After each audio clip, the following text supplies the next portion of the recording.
94.9 Good FM, Good News for the Family. Selamat pagi Good News Family. Kembali Ningrum yang hadir di ruang dengar Anda. Kali ini dalam Saber Hamenja, sampean bertanya, hambanya menjawab. Yes, berhamenjanya walaupun tanggal merah tetap mengudara. Khusus buat Anda pendengar ya. Dan terima kasih yang sudah dengan sangat antusias menanti-nantikan Saberha menjadi hari ini. Selamat pagi buat semua pendengar yang em, dengerin gitu ya dan terus juga berantusias untuk baik menyimaknya melalui YouTube, melalui Facebook, melalui streaming, walaupun Anda di luar pulau juga. Selamat pagi, selamat beraktivitas semuanya dan senang rasanya bisa menemani Anda dalam Saber Hamenja. Dan di Saber Hamenja sampean bertanya hambanya menjawab, kita akan menjawab pertanyaan-pertanyaan Anda. Walaupun mungkin ada yang cukup dengerin aja nih nggak apa-apa, selamat mendengarkan. Kalau mau kirimkan pertanyaan juga nggak apa-apa, kita tunggu pertanyaannya ya, karena pasti akan kita jawab. Oke, saya sudah terhubung melalui aplikasi Zoom bersama dengan Ibu Evangelis Elizabeth Philip di kesempatan pagi hari ini. Kita sapa terlebih dahulu ya. Selamat pagi Ibu. Masih tertutup mic-nya. Iya, pendengar-pendengarnya Good News, thank you Pak Eko Giantoro, betul ya? Selamat pagi. Lalu Pak Unang, Bu In, selamat pagi. Bu Kuntari, selamat pagi. Pak Abraham dan Ibu Esther ya. Biasa lihatnya di YouTube. Oke, terima kasih sudah setia dan mengikuti terus perjalanannya Good News FM melalui YouTube atau melalui sosial media yang lain. Makasih ya sudah selalu bersama dengan kita. Oke, kita coba lagi ya. Mic-nya masih tertutup, tapi kita coba untuk sapa dulu. Selamat pagi, Ibu.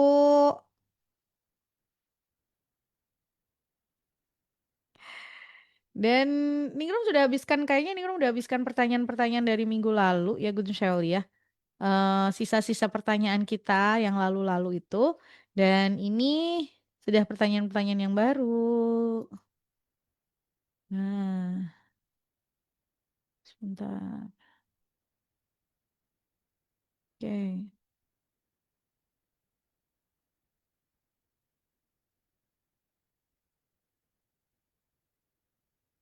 sudah ya. Sudah semua nih. Baik, baik. Oke, sudah. Ya. Selamat pagi, Ibu. Pagi Ningrum, Apa kabar? kabarnya dahsyat luar biasa. Ibu di Semarang. Iya Ningrum, Oke, kita tuh nggak kenal hari libur ya, tabrak aja. karena semua hari harinya Tuhan, jadi nggak Betul. ada libur. Justru banyak yang nanyain gitu, libur gak nih, Ro? Enggak, gitu ya, tetap aja jalan. Iya, Ya, makanya kita tetap aja jalan untuk kita boleh menjawab pertanyaannya. Karena kalau libur 1 hari, nanti kayak kemarin, 1 bulan baru selesai. saya kalender merah hari libur, saya nggak pernah libur Nah, Ningrum. betul. Karena Kerja kita, buat jelas. karena kita udah biasa ya. Orang mungkin kalau biasanya ada yang, aduh tanggal merah bangunnya siang. Ya tetap aja nggak bisa jam 4 udah melek matanya. Semakin libur tamunya nggak habis-habis. Justru itu. Karena, Ini, karena, karena kalau, ini aja hari libur aja habis ini aku berangkat ngisi retreat di Salatiga. gue, Ada hari libur, tidak ada semua hari, harinya Tuhan. betul, betul. Justru kalau tanggal merah itu adalah high season gitu. High season. Oke. Ya.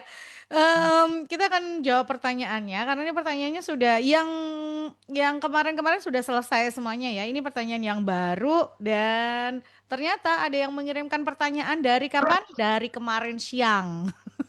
Oh. Karena biar biar bisa cepet dibacain kali ya. Oke, it's okay. Tapi kalau buat Anda yang mau kirimkan pertanyaan buat hari ini boleh, silahkan ya kirimkan pertanyaannya. Jadi nanti kita akan jawab pertanyaan Anda. Oke, selamat pagi Ningrum, pagi Bu Elis. Saya mau titip PR saya dulu ya, PR. Karena kirimnya kemarin. Saya mau belajar, Bu. Jadi mohon dijawab dan dibimbing. Oke, terima kasih ya kalau sudah ini. Em,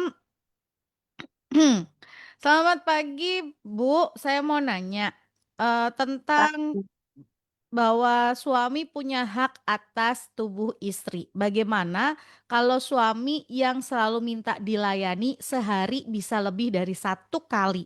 Apakah tetap harus dilayani, Bu? Haleluya, puji Tuhan.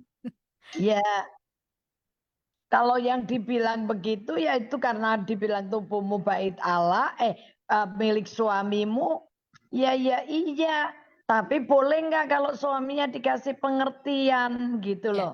ya, Suaminya dikasih pengertian coba.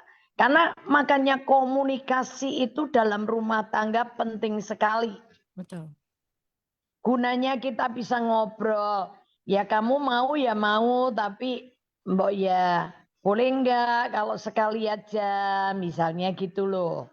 Ya, Sekali aja itu sudah luar biasa loh, berarti tiap hari, 1 hari 30 hari, 1 hari 31 hari loh. ya, betul. Ya, Ya toh? mm-mm. Kompromi, kompromi.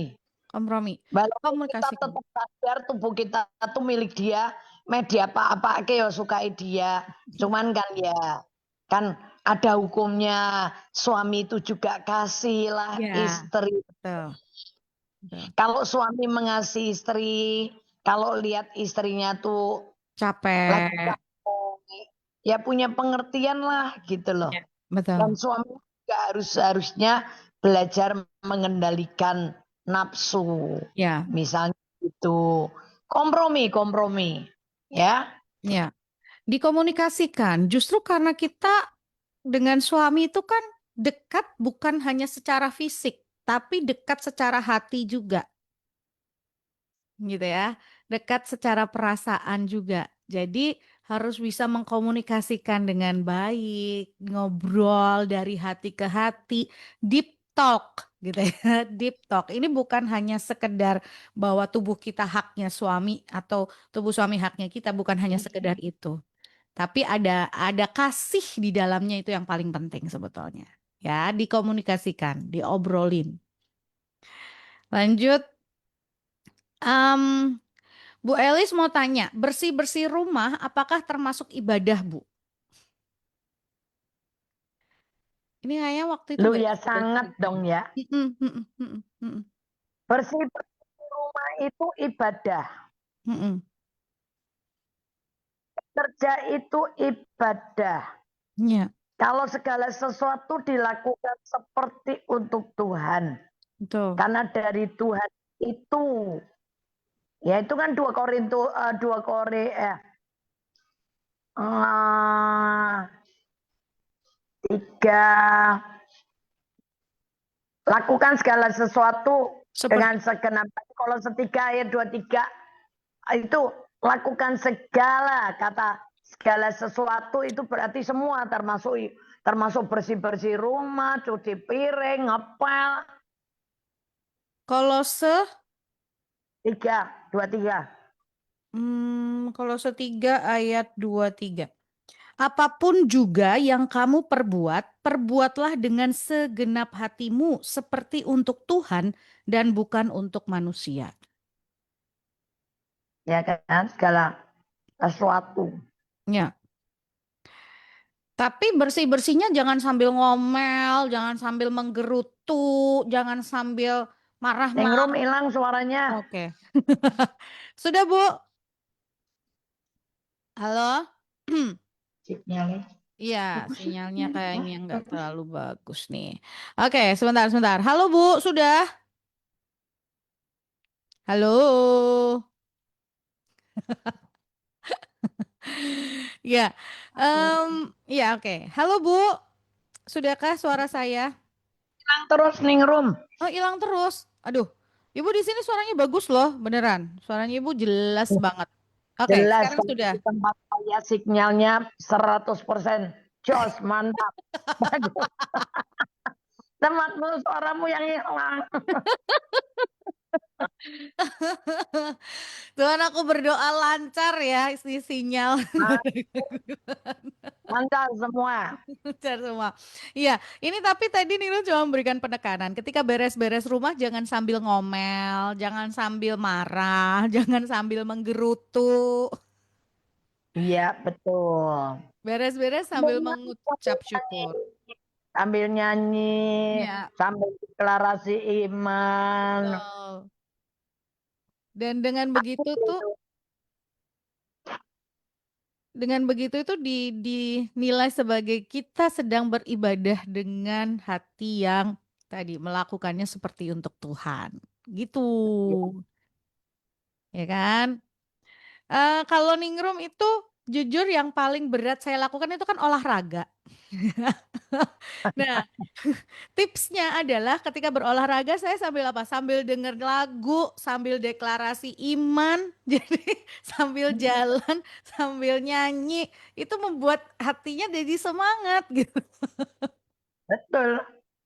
Jadi lakukan itu dengan caranya gimana? Apa yang paling berat kita lakukan ya lakukan tadi tipsnya dengan eh, apa yang kita sukai gitu ya. Nah, nanti pasti ada sukacita dan itu dinilai ibadah loh. Lanjut. Mm, Bu, bagaimana cara untuk mengekang lidah biar tidak salah ngomong? Bahasa roh. Berbahasa roh. Ya, bisa-bisa belum? Nah, tuh. Berbahasa roh Mm, itu nolong sekali. mm, Saya kan dulu gitu cerewet.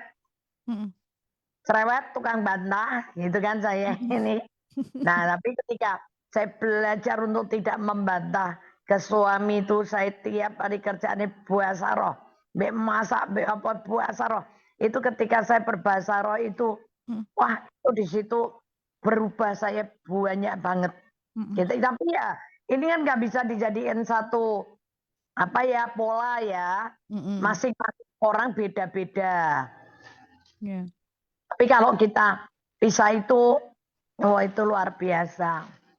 Ya. Kayaknya kayaknya ketika berbahasa roh itu unek-unek kita keluhan-keluhan yang tidak terucapkan itu sudah metu kabeh brol. Sehingga nanti ketika ada perkataan suami orang ngomong ya wis ora kepengin ngomong meneh ning guru. Iya betul, betul, betul, betul.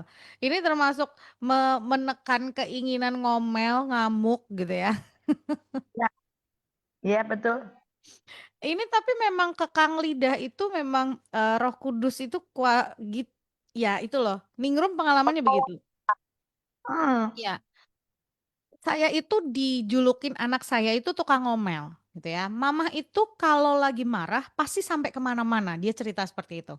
Dia cerita seperti itu. Dan dari situ saya langsung kaget. Loh, ternyata begitu ya saya gitu ya.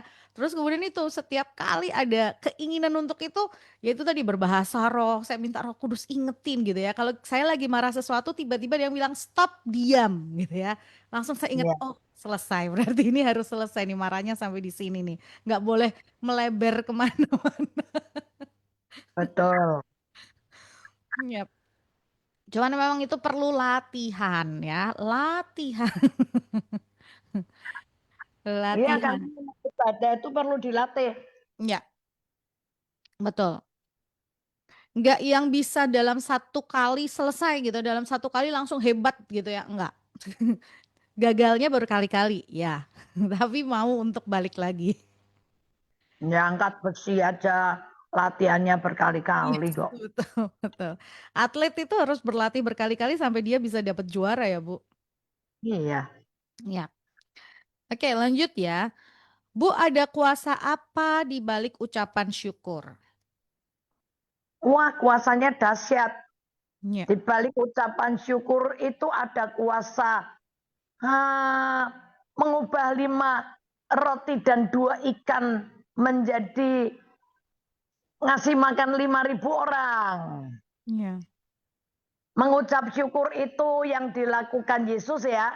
Mhm. Yang dilakukan Yesus itu ngucap syukur, dia bisa ngubah 2 ikan dan 5 ketol roti, Mhm. ngasih makan 5.000 orang, Iya. sisa 12 bakul. Iya. Terus ketika Yesus mengucap syukur, ada kekuatan bisa membangkitkan Lazarus yang mati. Iya. Ada banyak ketika Yesus mulai mengucap syukur, kekuatannya dahsyat banget loh. Iya. Iya. Mendobrak pintu berkat. Nah, Iya. ngucap syukur tuh karena sebagai tanda kita percaya. Iya. Orang yang percaya akan adanya kekuatan Allah, orang ini bisa ngucap syukur. Yes. Kemarin loh, ada orang dari Malang datang dari luar kota lah ya, Mhm. datang ke rumah saya.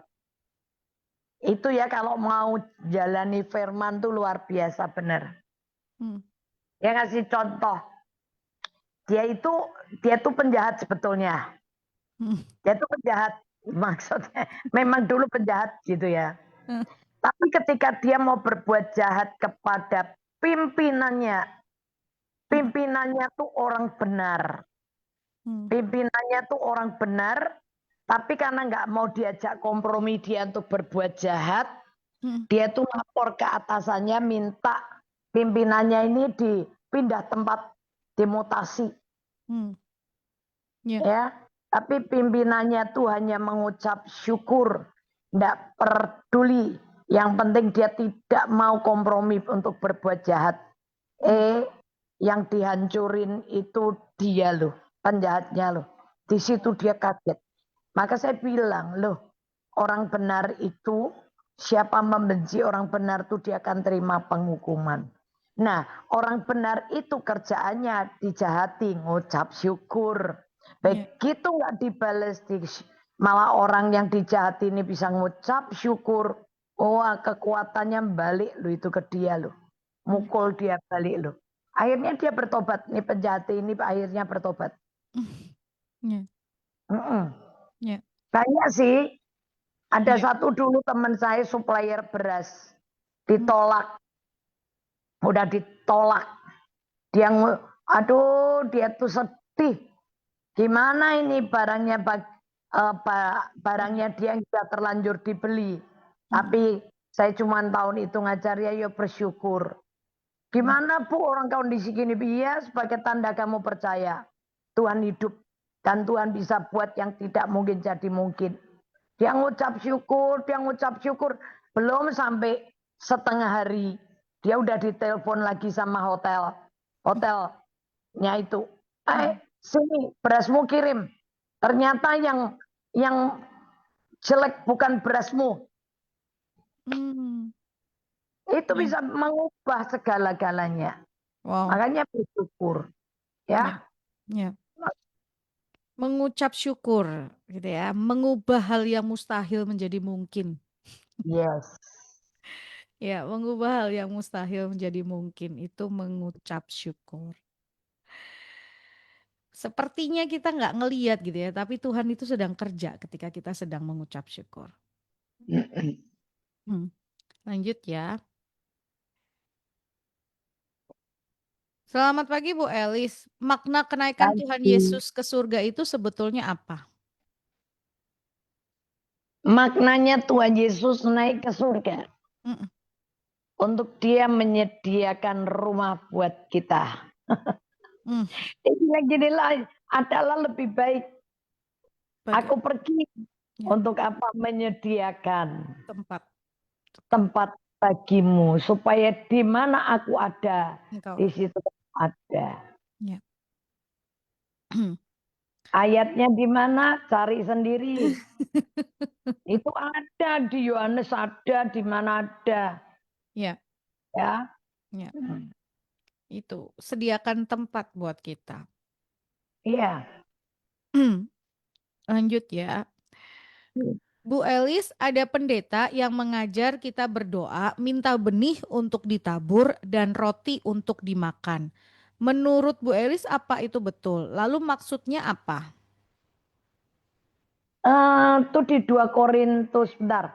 2 Korintus 9 ayat 11 kah? 10, 11.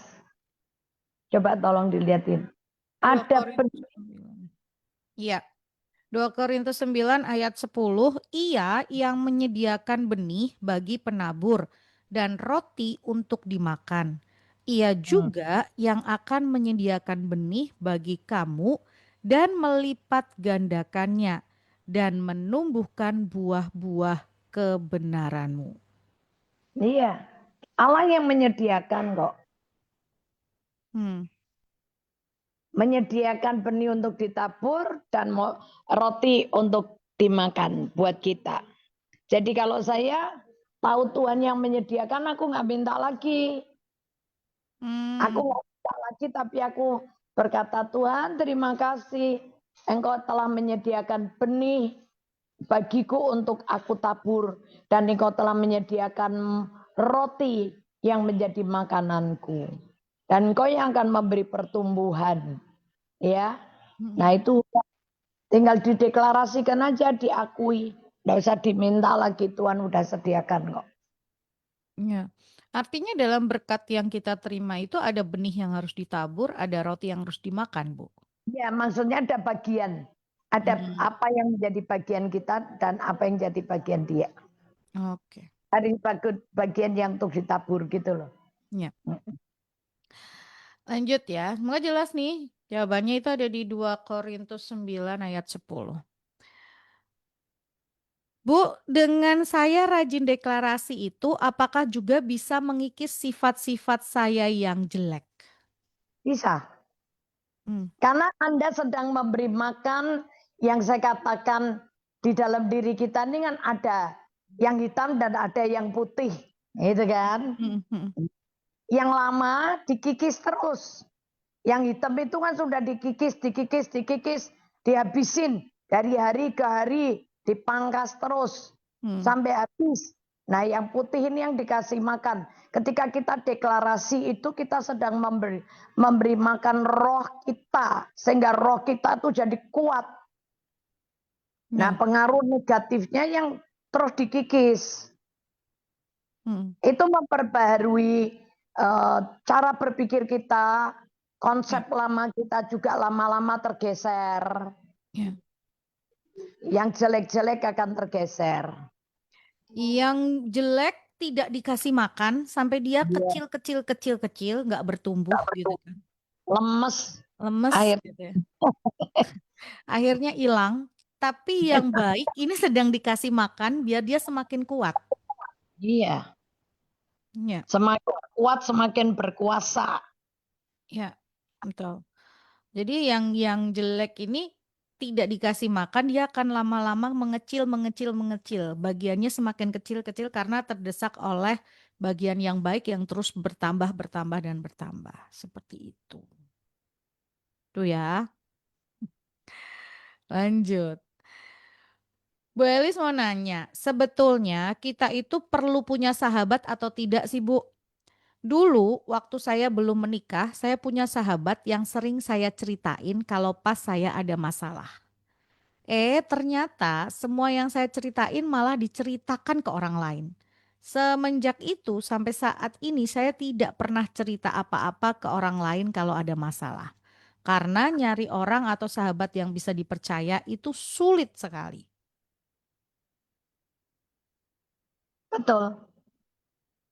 Sahabat itu perlu supaya kita bisa curcol, curhat. Tapi pendapat Anda betul, cari sahabat sejati itu susah sekali. Ya. Sulit. Itu sebabnya Tuhan Yesus jadi sahabat buat kita.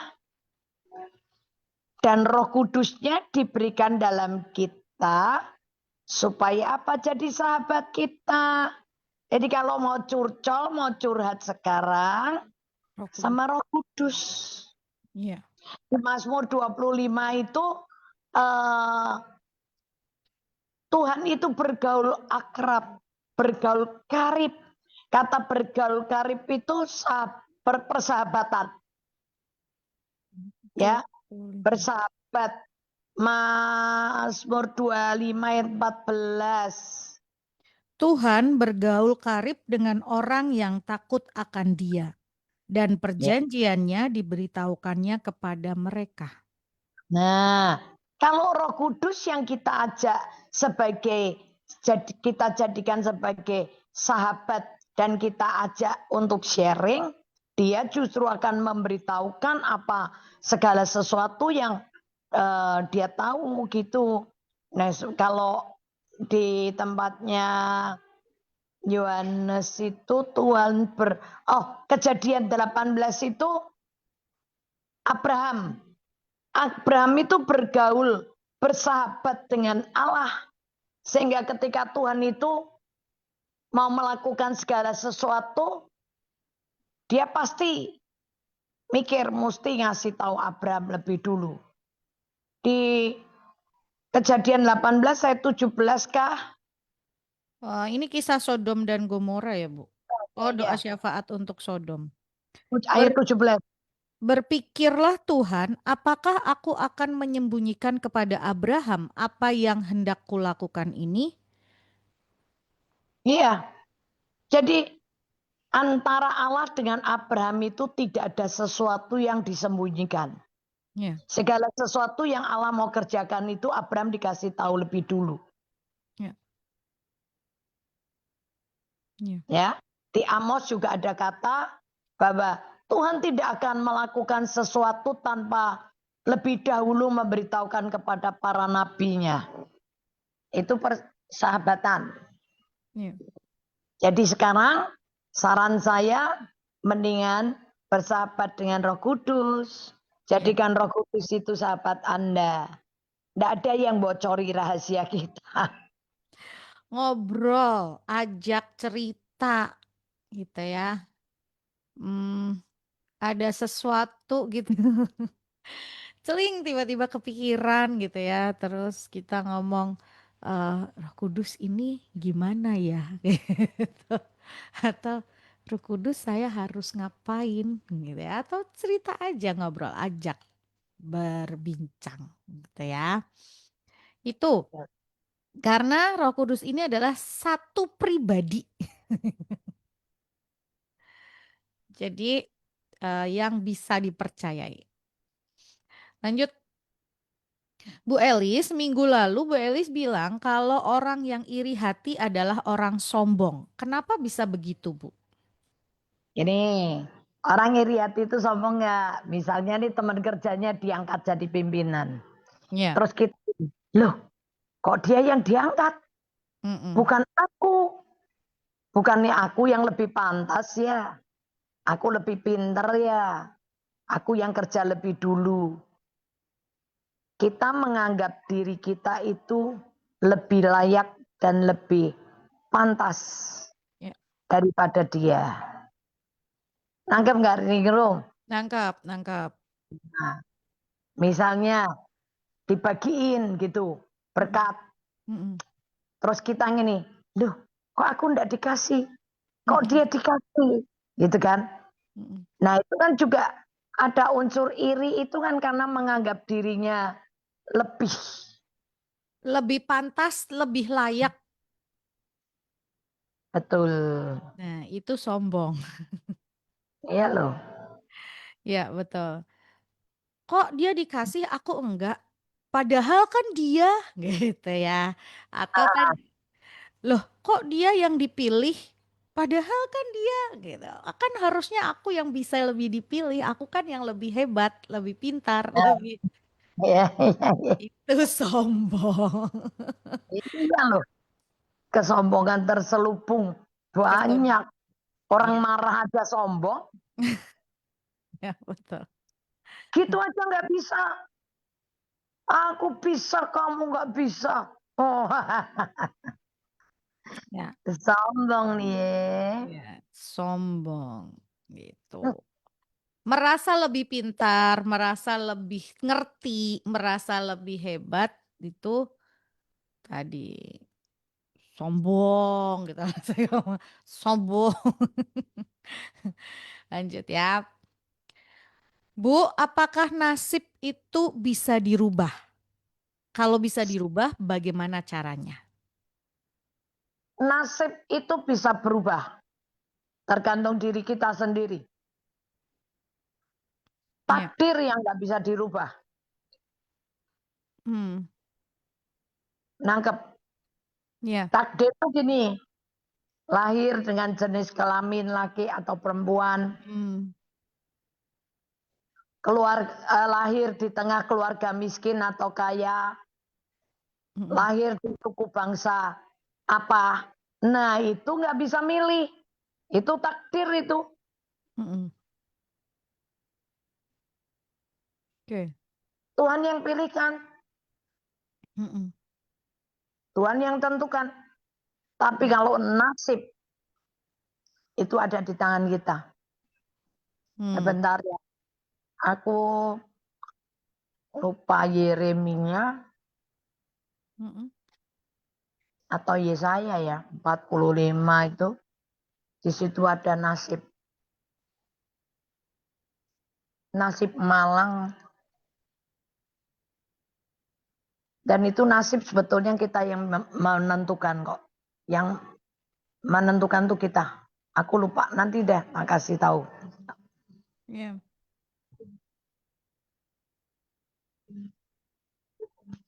Oke, itu ya.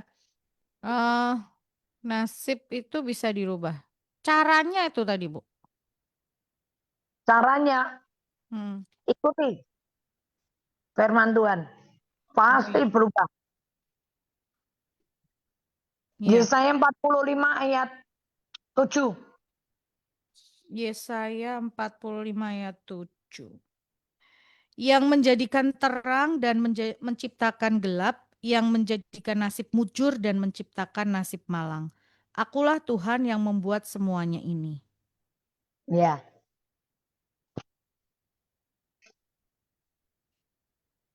Ikuti firman Tuhan. Nanti kan Tuhan yang menentukan itu dia bisa ubah. Ya. Ikuti firman Tuhan, turuti firman Tuhan, ya, lakukan firman Tuhan. Lanjut Dan ya. saya sudah melakukan loh. Ya. Saya dulu kalau di ramal bersama para peramal, Mm, mm, ramalani LAI. mm. Ya. Tapi ketika saya hidup menurut firman, nasib saya berubah. Ya. Dan itu membuat para peramal bingung. Orang yang pernah ngeramal saya bingung. Ya. Ya, Ya. ikuti firman. Hidup mengikuti hukum Allah, bukan mengikuti hukum alam. Ya. Oke. Ikuti hukum Allah, ya. Lanjut. Minggu lalu Bu Elis berkata bahwa Elia dan Henok akan diturunkan kembali ke bumi. Kapan itu terjadi? Dan bagaimana kita bisa tahu itu benar Elia atau nabi palsu? Ya pasti akan ketahuan. Nanti roh kita semua itu akan tahu. Sekarang ya pada waktu Petrus dan ya siapa ya yang bersama Tuhan Yesus diajak Hmm, berdoa ya, Yakobus. Mm-mm. Yakobus dan itu ya Hmm. ketika mereka padahal mereka nggak pernah ngelihat Musa, Ya, nggak pernah ngelihat Elia, ya, itu kan? ya. Karena zaman dulu nggak ada potret, kalau zaman sekarang masih ada foto, masih ada video. Yang oh ini loh orangnya begini cirinya. Kita bisa. Zaman tahun itu belum ada video, belum ada foto. Tapi kenapa ketika mereka datang dampingi Yesus, Petrus dan teman-temannya, Bisa murid itu tahu. bisa ngerti. Kalau ini Musa, ini Elia. Dia dapat tahu dari mana kesaksian rohnya. Ya, Ya, ya. nanti datangnya itu ketika zaman kesulitan, kesusahan besar itu. Mm-mm. Sebelum ya masa kesulitan besar itu mereka akan datang. Ya. Kesaksian dari rohnya, gitu ya. Roh kita yang tahu, gitu. eh Ya jelas ya, jelas menjawab pertanyaannya. Bu Elis, perkataan yang ketus atau pedas itu sebetulnya juga tidak boleh keluar dari lidah kita ya, Bu? Iya, iya. Itu perkataan yang pedas dan menyakitkan pasti kalau Anda lihat kenapa Anda bisa punya perkataan gitu karena hatimu sendiri masih luka. Ya, Anda sendiri belum beres. yes. Dirimu belum beres. Anda belum beres sama dirimu sendiri. Ya, Sehingga perkataannya ketus. Sukanya nyakiti hati orang. ya. Masih ada luka hati yang belum sembuh. Sehingga secara apa ya, responnya kita juga kita pengen melukai orang lain. Iya loh, itu saya dulu gitu loh. Ya, ya, ya. Tapi aneh loh ketika saya sembuh ya. Mm-mm, Saya berdamai dengan diri saya sendiri. mm-mm, Luka batin saya sembuh. mm-mm. Sekarang mau ngomong orang pedes, gak iso. Kalau pertanyaannya kemudian bagaimana menyembuhkan luka hati? Itu apa yang harus dilakukan, Bu? Ya, mesti satu menyatakan pengampunan. Hmm, timbulnya dari kepahitan dulu ya? Ya, Hmm, ampuni dulu. Ingat sama siapa aja yang pernah melukai hatimu, hmm, ampuni. Ampuni, cabutin. Semua orang kemarahan, kejengkelan, sakit hati, cabutin terus. Dah, terus mulai deklarasi iman untuk membuat kita nih ciptaan barunya jadi lebih matang gitu. ya. Ya. Tapi ada nggak sih Bu atau bisa nggak ada luka yang tersembunyi yang kita sendiri nggak tahu? Nggak tahu sih, pasti tahu. Cuman Hmm, nggak sadar. Kalau hmm, ternyata yang melukai hal itu, misalnya gitu. Makanya tanya Roh Kudus, diem, tanya Roh Kudus, aku nih luka hatiku yang mana yang belum sembuh. ya, Biasanya kasih tahu kok. ya. Jadi itu pentingnya untuk kita duduk bersama Roh Kudus terus nanya luka hati mana yang masih belum sembuh gitu ya. Terus kadang-kadang kita bisa diingatkan lewat sesuatu hal gitu ya. Tiba-tiba ada sesuatu peristiwa yang tiba-tiba terus bikin di hati ini kayak sakit gitu loh. Sit gitu. Tapi terus kita kalau kita peka kita bisa bilang Roh Kudus ini apa yang masih ada luka ya mungkin di dalam hati kita gitu. Dan kalau itu terjadi harus tadi diakui, diampuni dulu, cabuti semuanya. Sakit hati, kepahitan, luka-luka itu biar itu pulih dan sembuh. Ya, ada orang yang ngomong tersinggung. Mm-mm, mm-mm. Padahal sejujur kata, sebetulnya orang yang ngomong tuh nggak pernah punya niat nyinggung dia sama sekali Iya, sih enggak. iya, betul.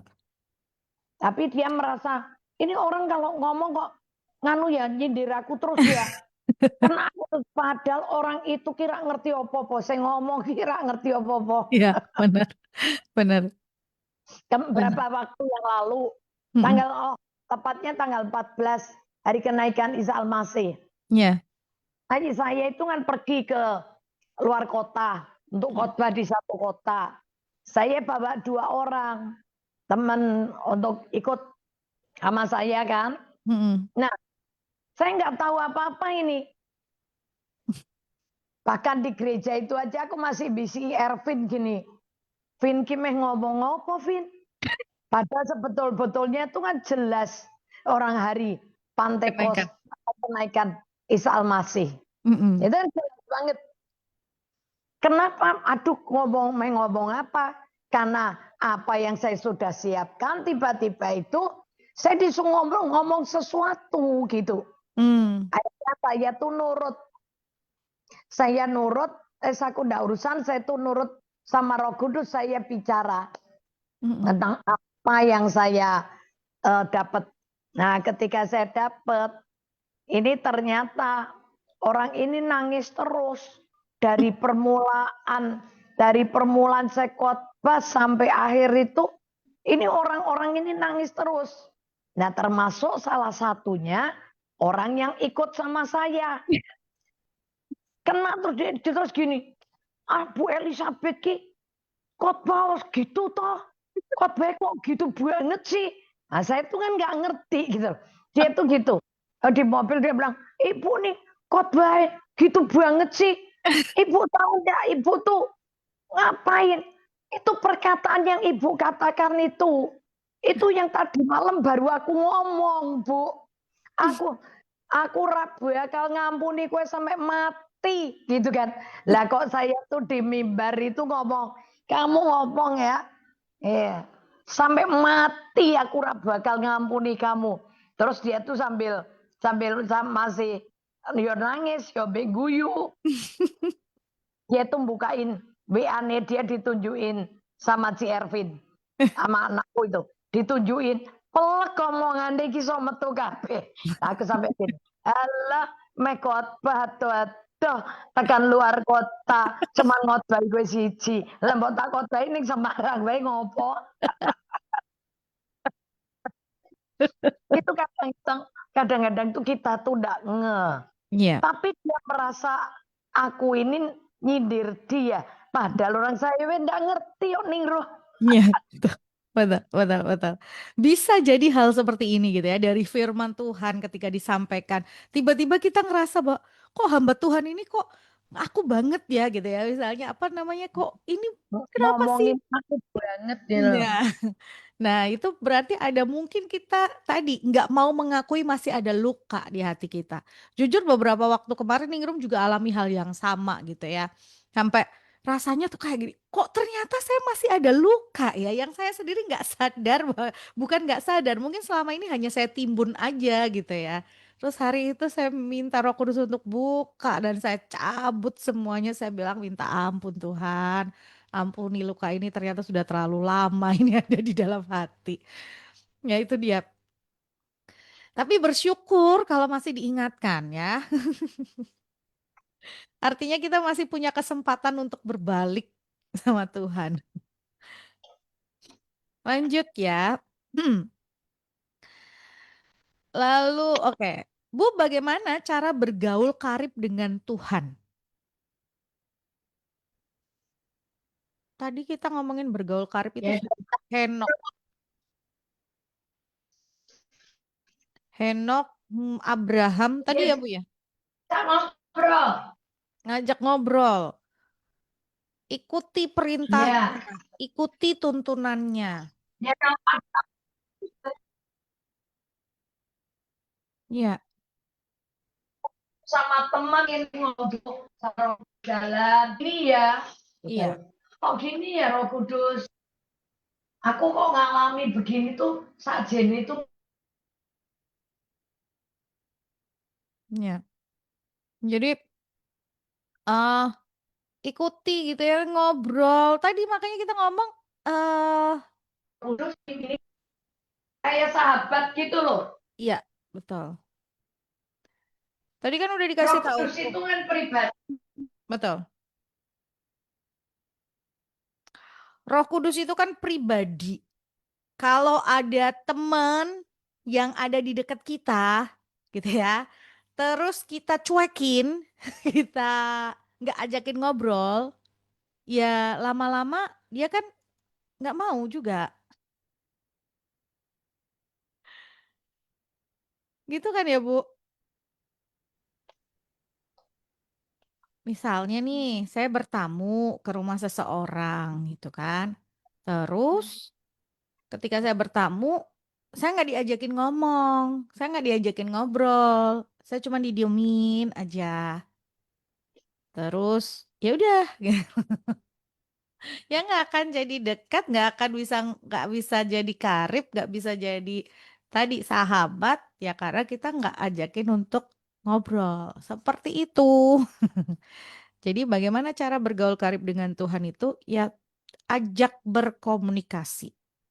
Ya, Bawa makanan. dasarnya adalah berkomunikasi. Apa? Bergaul karib itu namanya. Kalau kita punya sahabat itu gimana sih kita bisa jadi sahabat sama orang itu? Ya karena kita bergaul karib tadi, deket, ngobrol, sedikit-sedikit cerita, sedikit-sedikit ngobrol apa gitu. Ya itu lama-lama jadi dekat.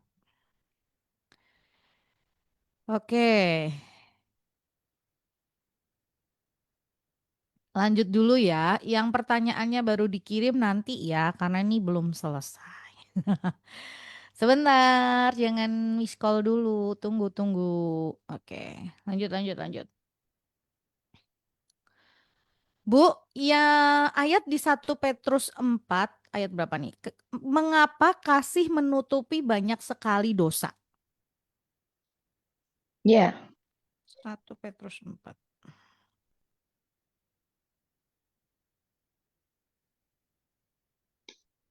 pelanggaran atau dosa ya. Kasih itu menutupi banyak sekali Pelanggaran pelanggaran dosa. dosa ya. 1 Petrus 4 ayat bentar. Petrus.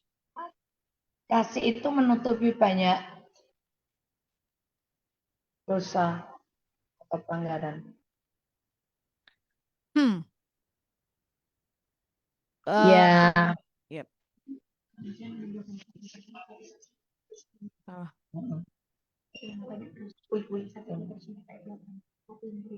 Ayat 8. 1 Petrus 4 ayat 8. Tetapi yang terutama kasihilah sungguh-sungguh seorang akan yang lain sebab kasih menutupi banyak sekali dosa.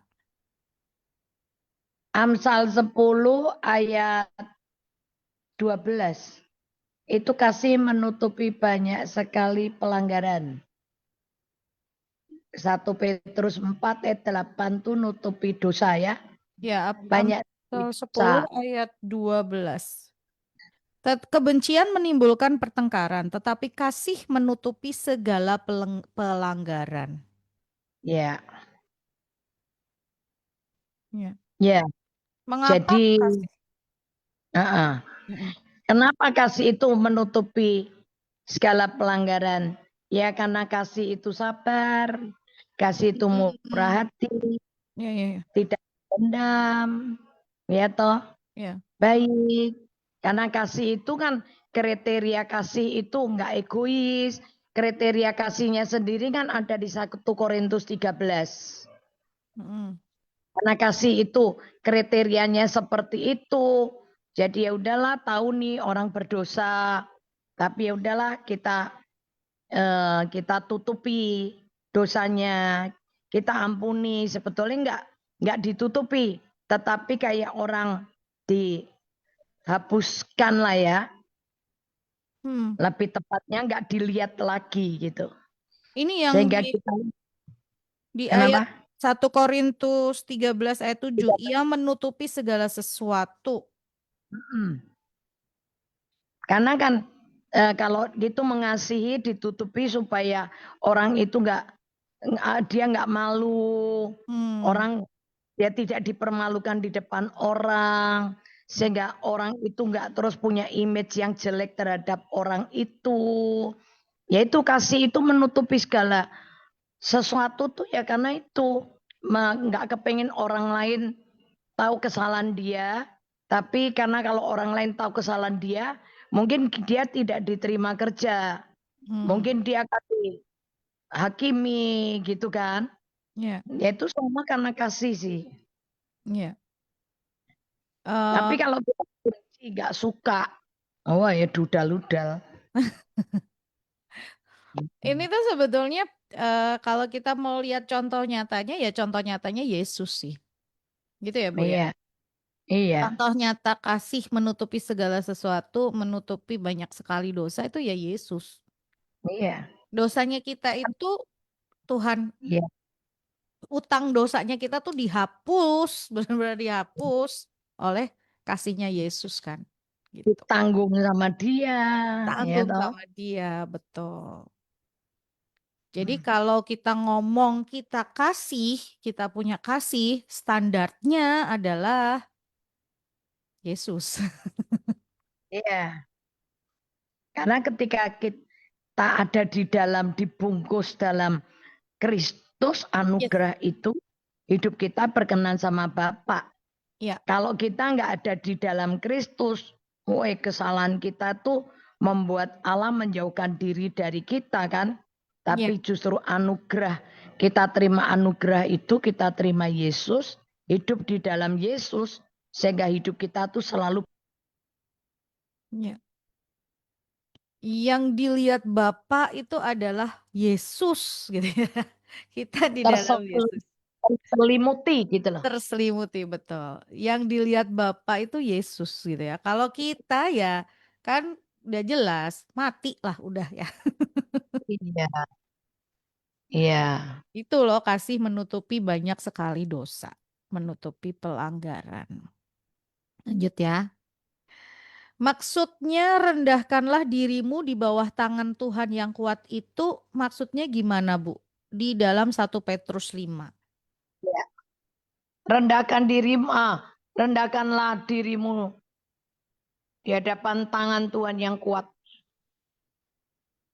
Kok 1 Petrus 5 toh? 4 toh? 4 apa 5 ya? 5 ya. 5 itu 5. Rendahkanlah dirimu di bawah tangan Tuhan yang kuat. Bukan. Itu seorang yang rendahkanlah dirimu seorang 1 Petrus 5 ayat 6. Karena itu enam rendahkanlah rendah dirimu di bawah tangan di Tuhan bawah yang kuat yang supaya kamu ditinggikannya pada waktunya. ya, merendahkan diri itu kita tuh merasa diri kita itu nggak mampu. Mm-mm.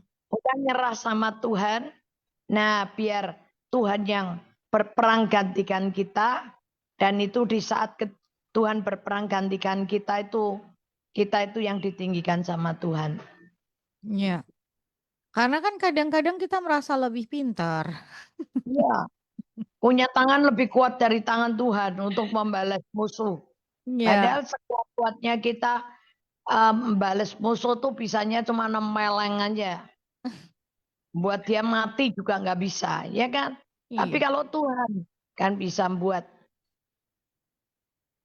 Kita merasa seringkali kita punya jalan, gitu ya. Kita tahu jalan gitu ya. Jadi kita jadi yang penunjuk arahnya, yang nuntun gitu ya. Ya, Padahal kita nggak ngerti apa-apa gitu. Besok aja kita nggak ngerti kita mau kemana dan di mana. iya, betul. Itu dia. Merendahkanlah dirimu di bawah tangan Tuhan yang kuat. Lanjut. Selamat pagi Bu Elis. Maaf pertanyaan saya agak melenceng ya Bu. Mau minta pendapat. Boleh. Bu Elis di rumah pakai kompor tanam apa kompor gas biasa? Menurut Bu Elis lebih enak dan aman kompor tanam apa kompor biasa? Ini kenapa jadi ke kompor? Kompor tanam tuh maksudnya kompor yang ditanam di tempat yang dibuat kayak bak, Iya, kayak bak gitu betul, betul. Jadi ya. dia, Kalau iya kompor betul. biasa kan kompornya di Iya atas nangkring. perahu Heeh, kita, heeh. gitu kan? Iya, Kalau saya ya lebih seneng kompor biasa. Gitu loh. Kompor biasa, karena kalau rusak bersihnya juga lebih gampang. iya, Tapi yang kompor tanam mm-mm, itu ada masing-masing punya kelebihannya. iya, Masing-masing punya kelebihannya. Kalau di pemandangan lebih rapi karena yes, dia rata sama keramik kita. mm-mm, iya, Lebih rata, lebih kelihatan bersih. Cuma nanti ketika ada kerusakan, ya rada rewel gitu loh. iya betul. Untuk menggantikannya itu lebih lebih sulit gitu loh. Iya. Ini Cuman jeblok, cuman jeblok gitu itu iya. tuh. Dan bisa pecah kan itu. Ya, Ini tergantung kebutuhan sih kalau menurut saya gitu ya. Ya, saya punya dua-duanya. Nah, Yang satu di dapur mm-mm, pakai kompor biasa mm-mm, di luar di atas keramik gitu. mm-mm. Ya, yang satu yang di pantry, Iya, yang di dapur kering. ya, Dapur kering pakai kompor basah. Itu hanya sekedar untuk manasi, betul. hanya untuk gitu-gitu tok. Iya, betul. Karena kompor itu kan, Nggak dibuat masak yes, yang kompor tanam. itu kan punya punya apa ya, beban ya, batasan beban gitu. Ya. Nah, cuman memang secara estetika kalau dilihat itu lebih cantik gitu ya, lebih rapi, lebih bagus gitu kan. Tapi Hmm. kalau model masaknya yang agak sedikit gedabruk, Ya tuh, di kompor di apa namanya dapur basah itu nah, pakai kompor biasa. betul, karena dia yang bisa nahan beban, misalnya masaknya banyak gitu ya, harus pakai panci yang Ya. besar gitu kan, atau pakai Hmm. ini yang besar. Kadang-kadang aja dapur-dapur semacam itu masih dibikinin kayak kayak penyangga khusus juga biar nggak langsung ke kompor gitu. Ya, ya. Karena kan dia butuh banyak gitu, butuh besar gitu kan. Jadi memang tergantung kebutuhan. Kalau memang hanya untuk sekedar kayak tadi pantry, dapur bersih, memang mungkin lebih cocok dengan kompor tanam karena kan memanaskan tidak banyak gitu ya. Cuman misalnya buat goreng-goreng sebentar gitu. Tapi untuk pemakaian durasi cukup lama dan berat, biasanya memang memilih untuk pakai kompor gas biasa. Seperti itu. Biasanya Ya. pilihan-pilihan ya. Oke, lanjut ya. Ini dari kompor. Waktu itu bangunan, keramik, terus apa lagi? Sekarang jadi kompor. Lanjut ya. Kalau Bu Elis mau ditanya kompor apa Bu? Ya, kalau yang di SMK kompornya yang besar. Oh. Di SMK ada banyak kompor. Nah, Ada kompor yang buat masak gede itu brrrr, sempu aja gede api nih nyalanya besar ada, yang kompor tanam ada, sama kompor kok yang Bu. itu ada karena kita punya dapur beberapa, Ya, ada tiga dapur malah mau buat satu lagi dapur ini empat.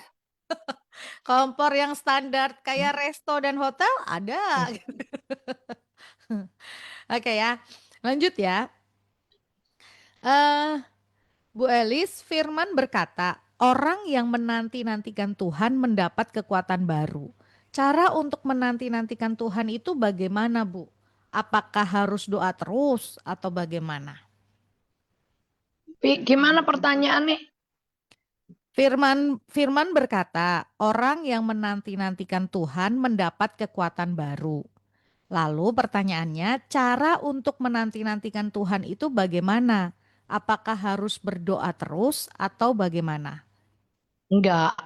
Orang yang menanti-nantikan Tuhan itu sebetulnya tuh orang kangen, rindu, Hmm. menantikan. Ki pacarku kok ora teko-teko ya wis jam sakmene kok urung teko ya. Kok hari ini belum muncul ya? Kenapa hari ini dia belum WA ke aku ya? Mm-mm. Ya, Menanti-nantikan tuh ngarep-ngarep mm-mm. Ya, karena rindu kepengen jumpa. ya, Ya itu sambil jalan, sambil sambil kerja, sambil belanja, sambil nyuci, wes pokoknya sambil apapun kita tuh menanti-nantikan Tuhan tuh tetap ada kerinduan untuk selalu dekat sama Dia, bisa komunikasi sama Dia. Itu akan selalu orang yang seperti itu akan selalu mendapat kekuatan baru. ya, Itu tenan itu. ya. Saya ngalami. Nah orang-orang semua bilang gini, kok kuat mento. Ada yang bilang kayak kau mesin ya, orang kesel-kesel ya. Sebetulnya yaitu karena menanti-nantikan Tuhan itu ngarep-ngarep ketemu Tuhan, Ya, terus ngobrol sama Tuhan, selalu kepengen deket sama Tuhan. Itu tuh kayak orang selalu dapat kekuatan baru loh. ya, Udah mau down ngelihat kondisi begini, tapi tiba-tiba Tuhan kasih firman, kasih lagi sehingga muncul lagi kekuatan baru lagi. udah berbuat baik sama orang sing diapii kok kaya ngene ya.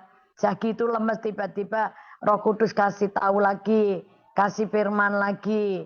Enggak, jangan jemu-jemu berbuat baik. Yang penting kamu sudah pernah berbuat baik. Perkara orang itu tahu sama kamu apa enggak tahu, biarin, itu bukan urusanmu. Terus Ya. Tuhan bilang, ya ampun kita sudah berbuat baik kok dia bisa fitnah kita ya. Ya Tuhan kasih tahu nggak apa-apa. Orang yang membalas kebaikan dengan kejahatan, kejahatan tidak akan menghindar dari rumahnya. Itu selalu ada kekuatan. Ada firman yang selalu Roh Kudus munculkan buat kita. Ya. Maka saya sering kali ngomong, saya bukan cuma sebagai hamba Tuhan yang iso khotbah, tapi saya lebih menjadi saksinya Tuhan Yesus. Ya. Ya. Itu menanti-nantikan Tuhan, gitu ya. Menanti-nantikan Tuhan. Lanjut.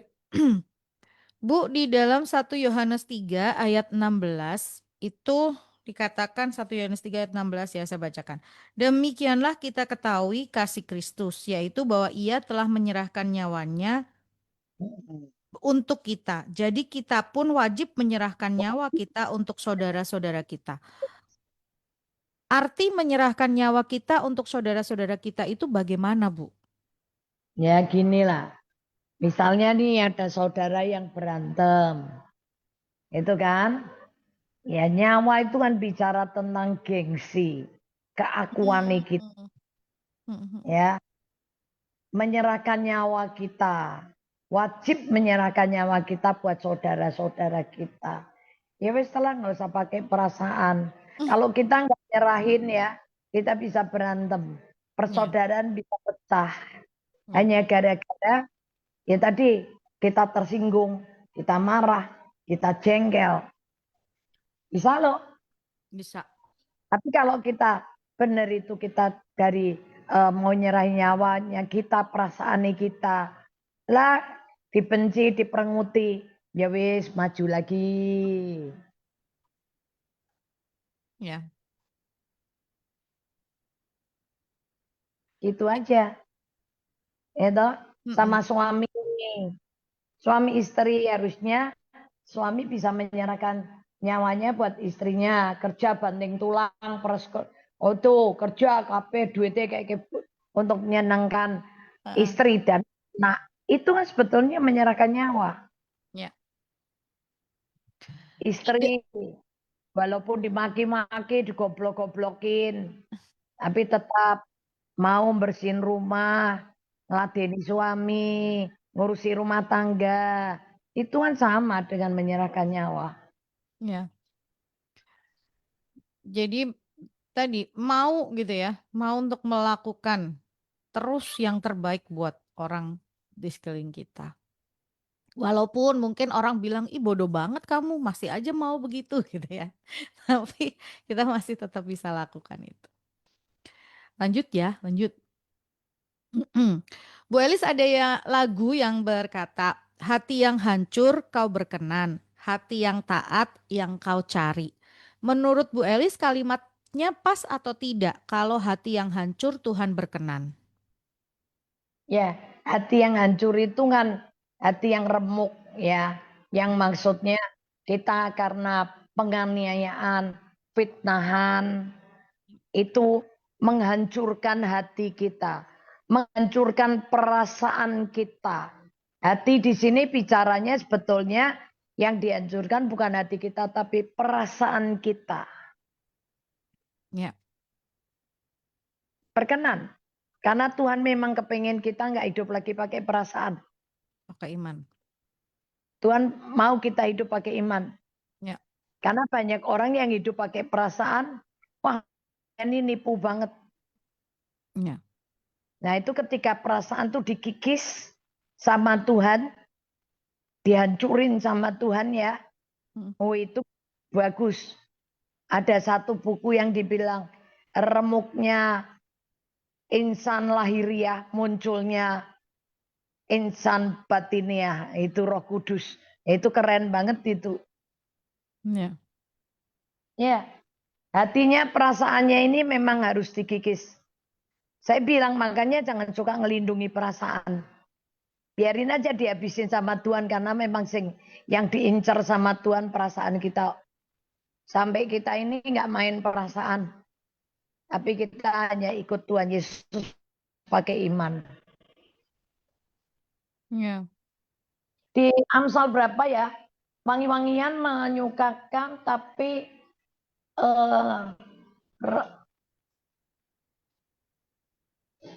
sebentar. 29 ayat 7 itu apa ya? Amsal 29 itu. Minyak dan wangi-wangian menyukakan hati.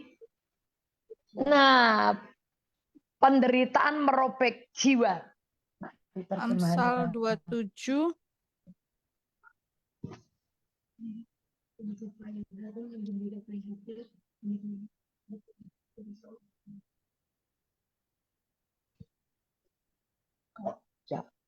Amsal 29 ayat 7 nih.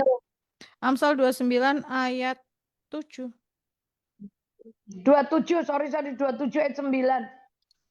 Amsal 27 Baik. ayat 9. Minyak dan wangi-wangian menyukakan hati, tetapi penderitaan merobek jiwa. Iya. Penderitaan. Penderitaan itu belum tentu Anda digebuki loh ya. Iya. Bukan aniaya. Ya.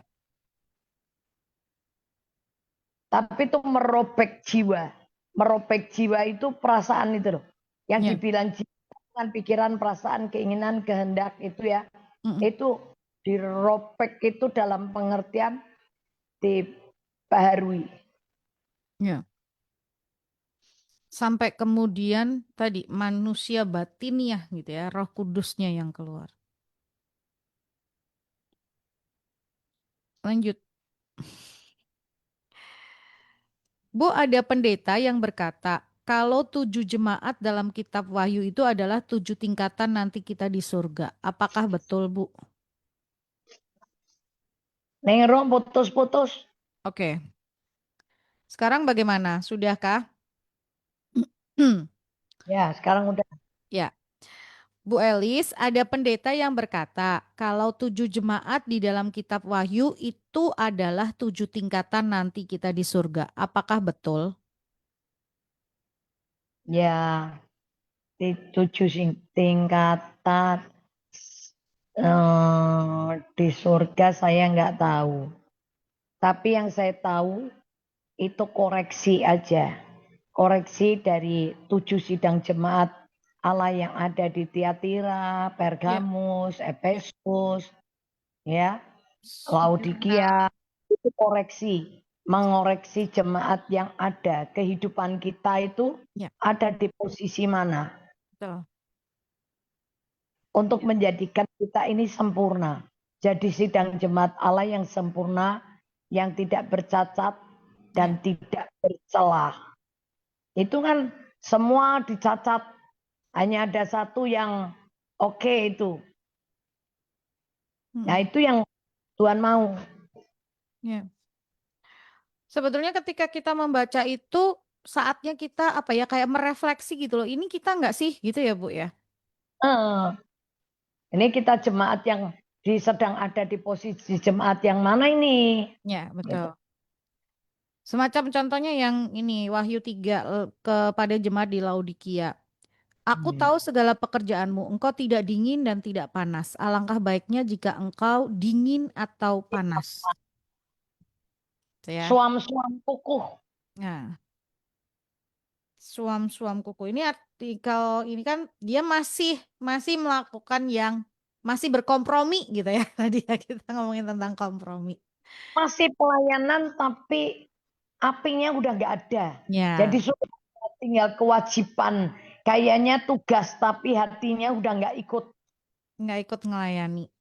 Ya, melayani hanya sebagai kayak kebiasaan aja tapi hatinya udah nggak di situ. Ya. Jadwal aja gitu ya. Tugas aja. Gitu ya. Oke. Jadi itu koreksi sebetulnya kalau kita mau untuk dikoreksi dari situ. Lanjut. Bu, yang dimaksud dengan kasih setia Tuhan itu lebih dari hidup itu apa? Ya kalau kasih setia Tuhan nggak lebih dari hidup gimana ya? Mmm, Kasih setia Tuhan itu lebih dari hidup kita. Sampai hari ini hal yang paling kecil lah kasih setia Tuhan. ya. Hari ini kalau kita bisa bangun, kita masih bisa menghirup udara tanpa beli oksigen, Nah, ya. ya, Itu sudah kasihnya Tuhan dan kesetiaan Tuhan.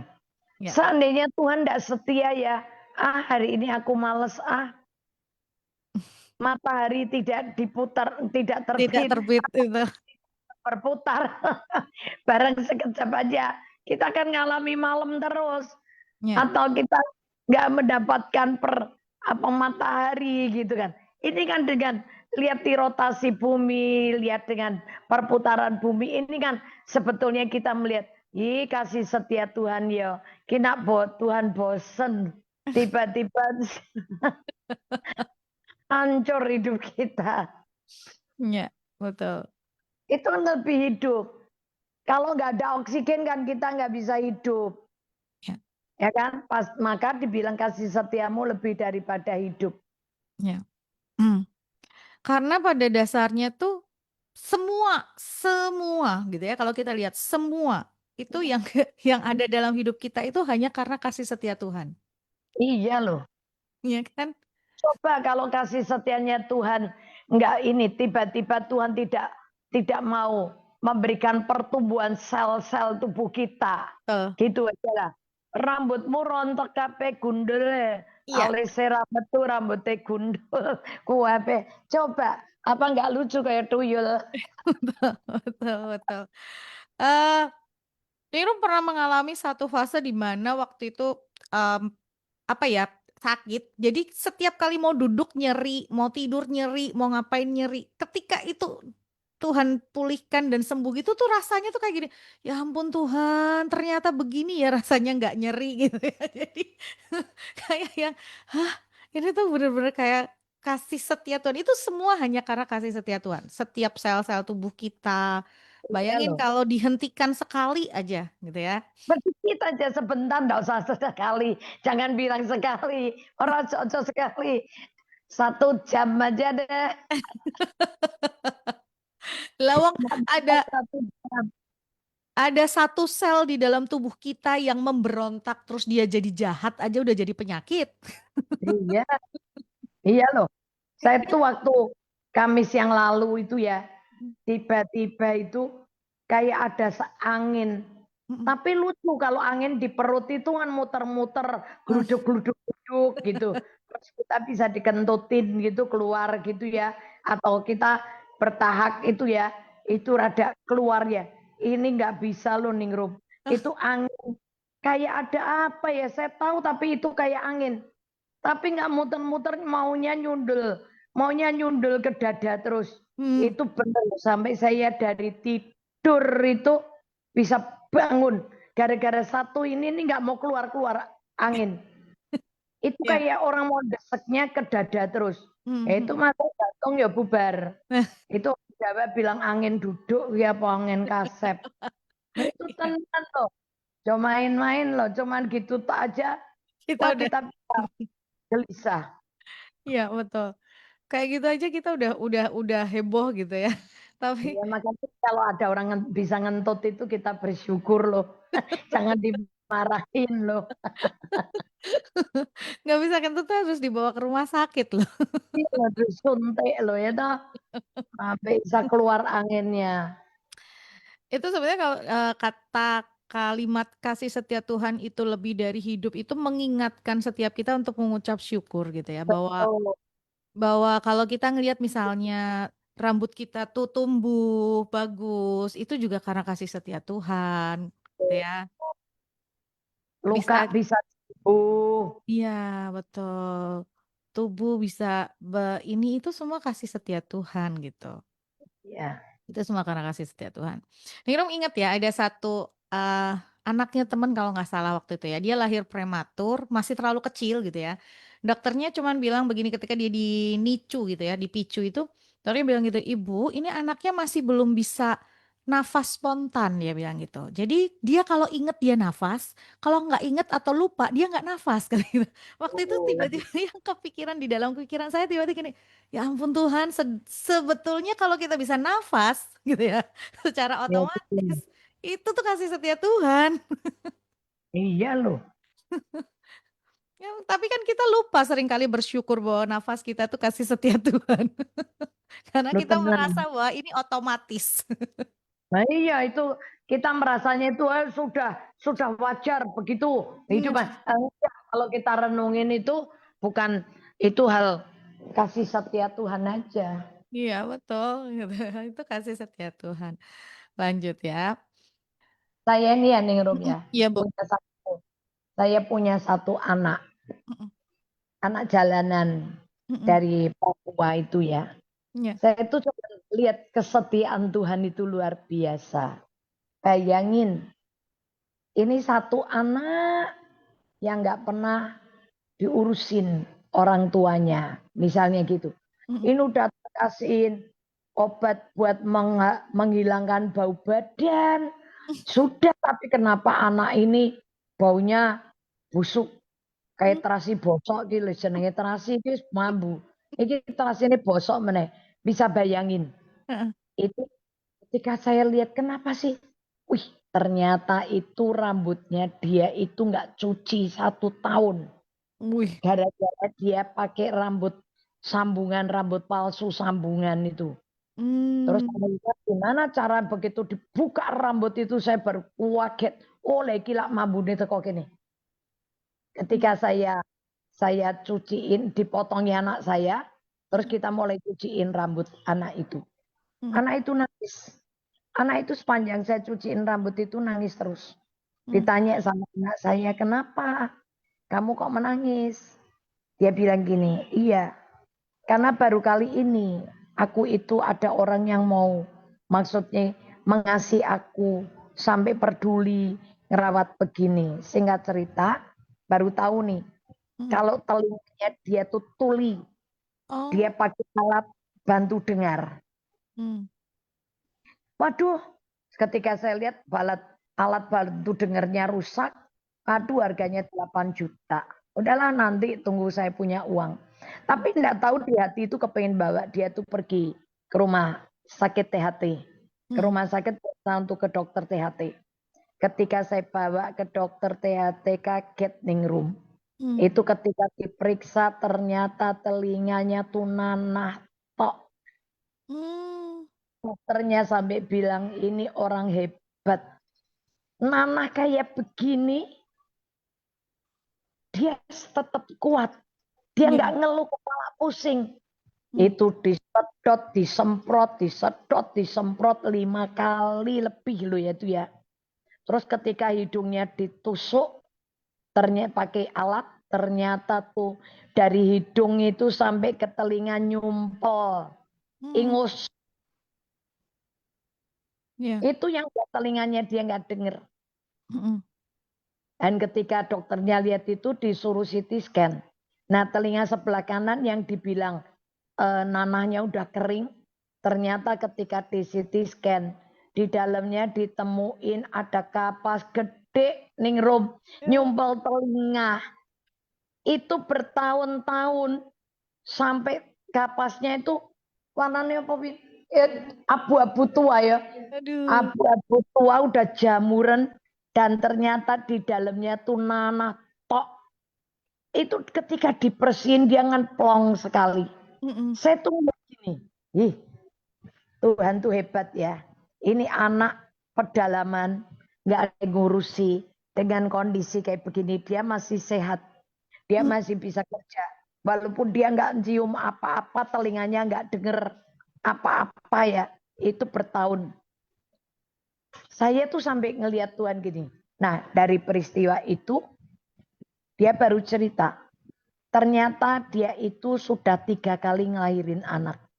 Diculik orang, dibawa, hanya diternak, disuruh hamil terus.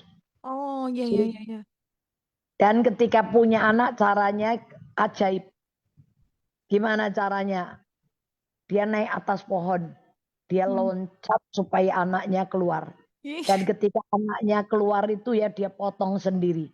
Saya tuh ketika dengar anak ini cerita tuh saya ngelihat Tuhan itu maha adil. Tuhan itu luar biasa. Orang kota ngelahirin pakai bidan, pakai perawat, pakai dokter. Kalau nggak bersih aja, apa toh ku jenenge? Ari-ari ini atau apa nih Iya, nyumpel ke iya, nut ke masuk kemana itu buat ibunya meninggal, iya, ya kan? emboli. Loh, nah ini anak 3 kali ngelahirin ra ono sing ngewangi lho. Aduh, Saya Tuhan. saya tuh ngelihat anak ini tuh saya cuma ngelihat, ih Tuhan iku ki, wah kasih setia Tuhan tuh memang luar biasa. Ya ampun. Terhadap kita sama anak ini beda. Iya, betul. Dan kemarin akhirnya sudah saya bisa ngurusin ini anakku ini di rumah ini kompak, semua kerjanya kompak saling saling menolong, menjaga, melindungi itu ya. Anak-anak di rumah saya itu keren. Mm, Walaupun dia tahu, mereka tahu nggak sedarah, nggak sekandungan, mm, nggak ada hubungan darah sama saya, tapi sama saudara-saudaranya tuh rukun satu dengan yang lain. iya. Saya tuh seneng. Dan kemarin ketika selesai operasi, wih, sekarang diajak ngomong telinganya bisa denger loh. Hmm. Sekarang hidungnya dia di kamar dia bisa mencium bau masakan. Eh, Dia bilang, Oma, saya sekarang bisa mencium bau. Itu bau masakan. Loh selama ini saya tidak bau apa-apa, Oma. Oh telinganya sekarang diajak ngomong. Loh sekarang kamu denger nih Oma ngomong jarak sekian. Denger Oma. Ah puji Tuhan Ningrum. Iya, iya, iya. Itu apa nggak kasih setia Tuhan. Betul. Itu ada Kalau maksud baik setia Tuhan Tuhan luar dia nggak biasa. mati. Iya loh. Iya, Nggak mati loh itu anak. iya. Ngeri loh. Kalau anak itu bisa bertahan sampai hari ini, Ningrum sangat percaya ada rencana Tuhan yang keren banget di dalam hidupnya ya, Bu ya. Dia toh Ningrum. Wah, luar. Orang ya. Telinga sakit aja keseimbangan kita udah Ya, kena loh. ya, betul. Ya Betul. toh. Ya, Coba. Tapi kalau itu telinga dua-dua nanahan. Yang ya. satu kesumpelan. Ada kapas gede di dalamnya. Oh, Itu kalau nggak diambil dokter itu nggak mungkin kecabut. Lah itu mau dikasih alat bantu dengar kayak apa ya? tetap Enggak. gak ada. Ya ora krungu to disumpeli kaya ngono Tingrup. Makanya dokternya itu kan dokter muslim ya. Dia sampai gini. Wah ini anak bener-bener kuat loh ini. Kok Iya, enggak kepalanya enggak pusing ya? Kok iya, enggak sakit ya? Kok iya, dia masih bisa aktivitas loh? Masih bisa masak, iya. masih bisa belanja, masih bisa ngepel, masih bisa berbuat banyak hal loh. Ah, luar biasa. Ningrum pernah infeksi telinga bagian dalam aja nggak bisa berdiri seminggu Ya, tidur. makanya. Karena kan itu kayak jadi vertigo kan. Jadi karena pusat keseimbangannya terganggu. Iya loh, ini dua-dua loh. Dan infeksinya tuh parah loh. Wow, luar Dokternya biasa. aja geleng-geleng kepala terus. Nggak bisa ngerti ini kenapa anak bisa kuat masih hidup sampai sekarang. Dan bisa gerak. Jalan pun normal loh Ningrum. Ya Itu ampun. orang Tuhan loh. Yes, betul. Itu loh contoh yang nyata tentang kasih setia Tuhan. Keren ya Tuhan kita. Dan kasih setia Tuhan itu bisa presisi kalau kata teman saya. Bisa persis apa yang dibutuhkan setiap pribadi. Betul ya Bu? Ya, Pribadi saya dapat seperti apa dan anak ini dapat seperti apa gitu ya. Itu itu loh Tuhan kita yang mengenal kita lebih dari. Makanya dibilang lebih dari hidup. Bahkan sebelum kita ada aja dia udah kenal kita dan itu loh lebih dari hidup. Oke, ini pertanyaan terakhir. Ternyata waktu kita sudah hampir habis. Satu lagi ya Bu ya. ya. Sebelum Bu Elis harus pergi keluar kota nih. Bu, yang dimaksud dengan roh Isabel itu apa? Isabel itu orang yang suka ngontrol. Hmm, Yang kepingin menguasai oke. hidup seseorang dan ngatur hidup orang.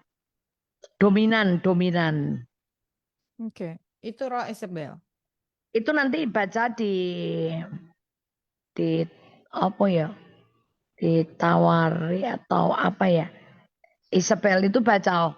nanti spiritnya apa aja itu ada di situ kok. Oh, ada Ya, spiritnya ya.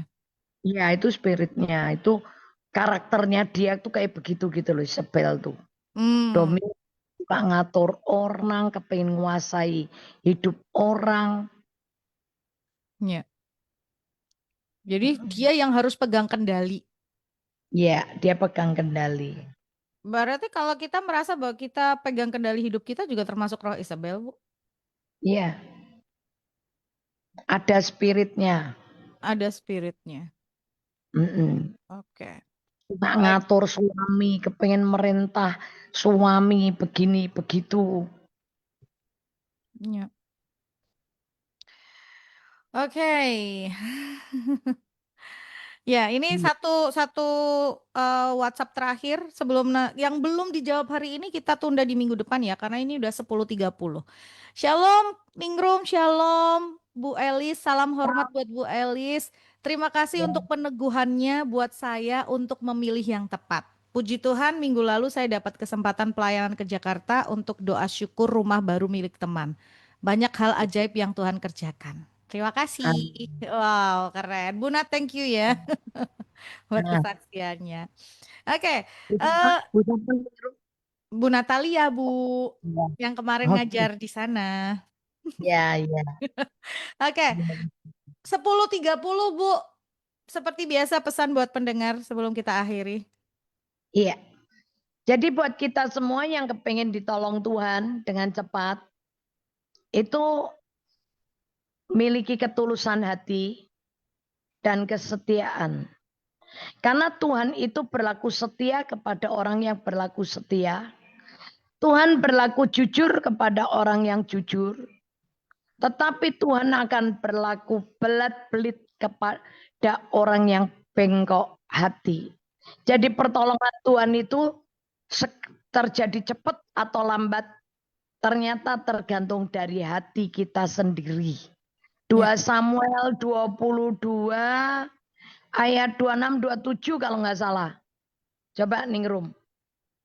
Jadi ini tergantung diri kita.